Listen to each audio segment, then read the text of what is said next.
Hey everybody, it's me, Remy, the comic book poser, and I'm here to welcome you to Enter the Poserverse. It's time for my weekly picks video again. I've got 6 books and a free comic book day honorable mention, so let's see what made the list. 1, 2, 3, 4, 5, 6, 7, 8, 9, 10, 11. Alright, our honorable mention, coming in at number 7, is the free comic book day XMen title. It is 2 stories, and I really don't understand what the second one really has to do with the X-Men at all, aside from the fact that it's just a promotional Avengers story or a promotional Marvel story overall for the Dark Ages event, which is coming this fall, and it's about like electricity going out, so you see a lot of shit falling from the sky, including Iron Man. But really what got me excited was the first story in here, the true X-Men story, written by Hickman with art by Pepe Larraz and colors by Marte Gracia. And really why I like this is it's the prelude to X of Swords. I don't need to tell you how big of an X-Men fan I am or how House and Powers of 10 brought me back into my LCS for the first time in a while. And this is the first chapter of the prelude tale. And really what I like is kind of how they are setting the stage for the event through these tarot cards in terms of seeing who each character may play out as in terms of the different card-based identity. And then, you know, the last page reveal is the 10 of Swords, so I was glad to see that it's a 10, because I don't know if this was, you know, House of X, Powers of 10, Powers of X, right? So seeing that this is the 10 of Swords event is something that made me go, okay, I can at least label the name correctly. But I thought it was a cool prelude story, and it gets me really, really excited about wanting to do some of my X-Men review content for everything that's gone on in really this past year of X-Men stories. Or I guess if I don't need to review House of X, Powers of 10, then it would be, from November of 2019 to present, in terms of all of the new spin-off titles, in terms of what's happened in each one to set you up for the big event in 10 of Swords. So coming in at number 6 this week is Strange Adventures number 3, with the power trio of Tom King, Mitch Gerads, and Doc Shaner. I liked this story a lot better than number 2. That number 2 just felt too convoluted to me in terms of the way that they were trying to continue the through story of Adam Strange, while also the way they introduced Mr. Fantastic just felt too obtuse to me. So I like how we see the kind of pause in terms of what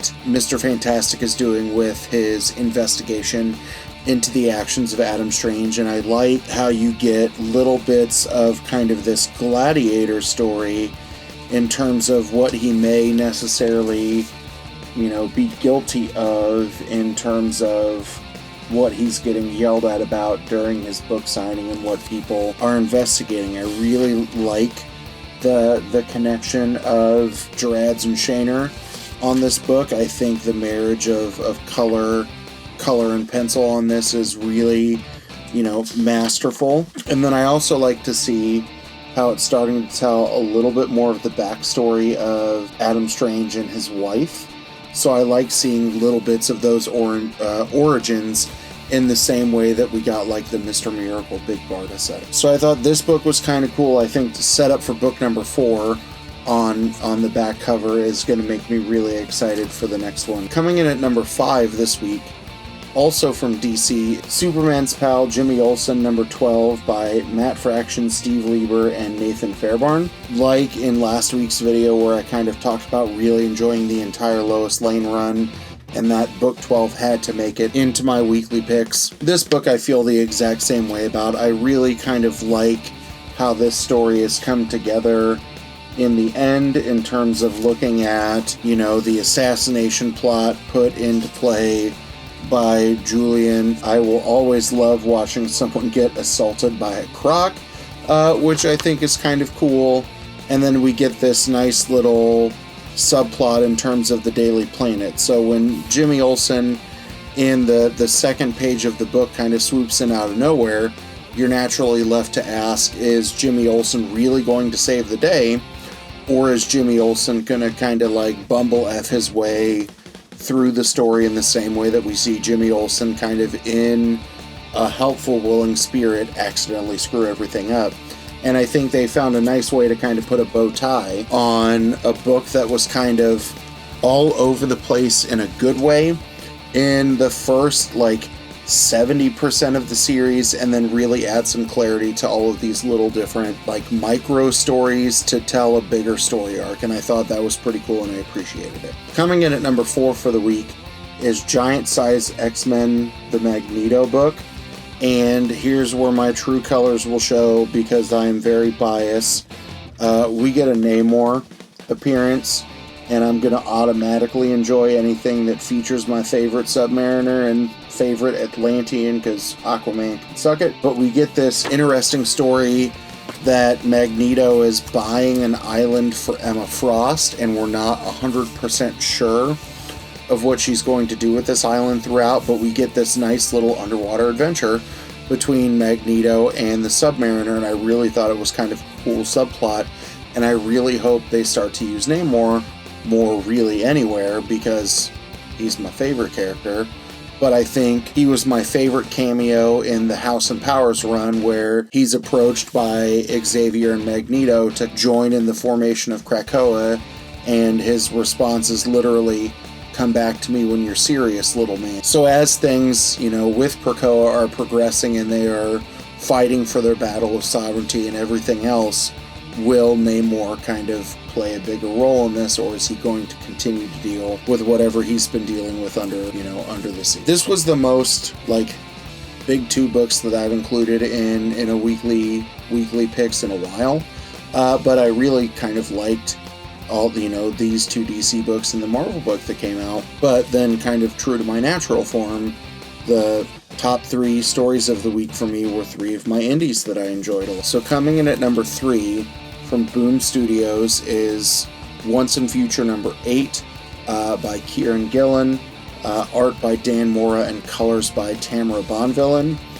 This, kind of puts a soft conclusion in terms of some of the Beowulf art of the story, because, in the previous book, we ended with Beowulf on top of the car, kind of punching the crap out of it, and then we see through a little bit of quick thinking, does a fast rollover potentially take Beowulf out of the picture?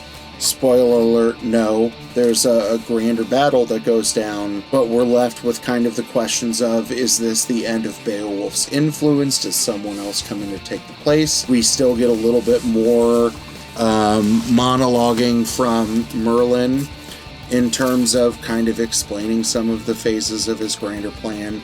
So I really like how this book is continuing kind of the storyline of Beowulf's inclusion, the storyline of the people who showed up to steal things from the library, and then looking at kind of the bigger plan that Duncan and Graham will kind of have to fight their way through. Coming in at number 2 this week is Family Tree number 7 from Image by Jeff Lemire, Phil Hester, Eric Gapster, and Ryan Cody. I've really enjoyed Family Tree throughout, but what I think this story kind of gets cool at is looking at the emotional impact of Meg turning into a tree and what it has on her mother. So we kind of get a beautiful little kind of emotional panel here in terms of mom wanting to speak to her daughter again, or potentially for the last time.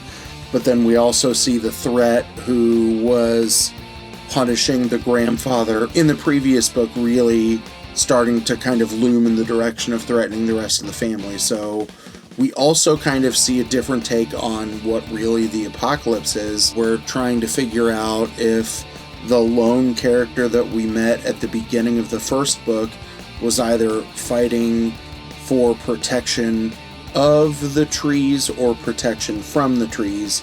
And we start to get a little bit more clarity in number 7. And I'm really looking forward to number 8. Coming in at number 1 was really a no-brainer for me. It's Red Border number 3 from AWA, written by Jason Starr, Will Conrad, and Yvonne Nunez.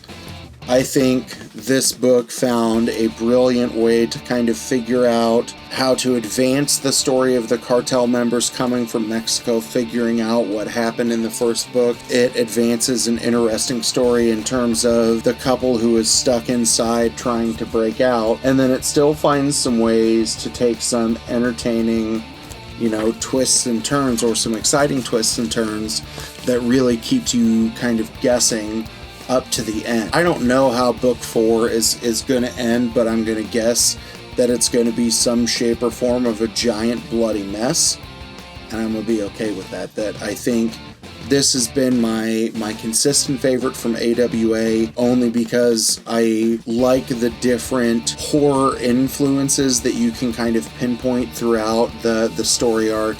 And I think it's, very brilliantly weaved together. So those are my top picks of the week. There were several other books that were close to making the cut, but in terms of what I think, has some lasting impact, or definitely wants to draw me to reread it again, it's definitely, these 6 books. The honorable mention of the Ten of Swords kind of introductory issue from the Free Comic Book Day. What did you think?